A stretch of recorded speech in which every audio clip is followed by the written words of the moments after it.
Après avoir choisi un mécanisme, on peut accéder à un exercice basé sur la lecture de plan. Alors j'y vais, c'est dans le menu Exercice, décodage de plan.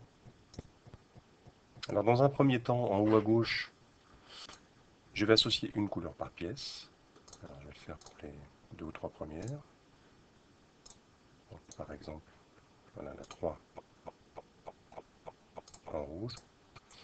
Je sélectionne la première pièce. Je vais essayer de la reconnaître maintenant dans la perspective, puis dans la nomenclature. J'essaye ensuite de reconnaître les formes de la pièce dans toutes les projections planes du dessin d'ensemble. Alors pour ça, je vais cliquer sur les zones, les petites zones qui constituent les formes de la pièce.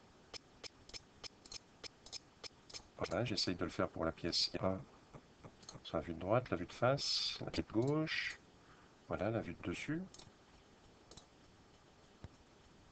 À noter qu'il n'est pas possible de zoomer et donc qu'il est assez difficile de pointer correctement sur de toutes petites zones.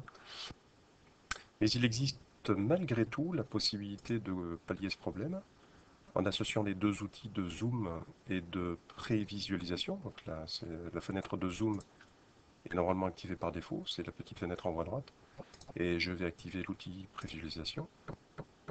Donc maintenant, on va pouvoir garder un œil sur la fenêtre de zoom.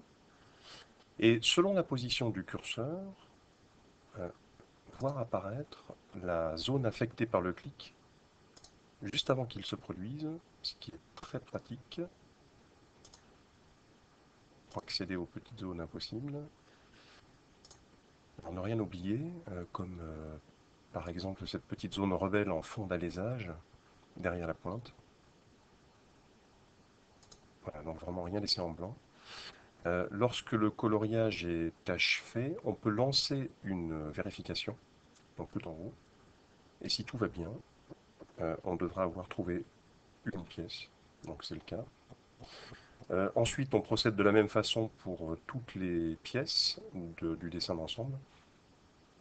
Et lorsque l'exercice est terminé, si la consigne a été donnée, on peut appeler le professeur, puis fermer la fenêtre à partir du menu Fichier, fermer et se retrouver au menu principal.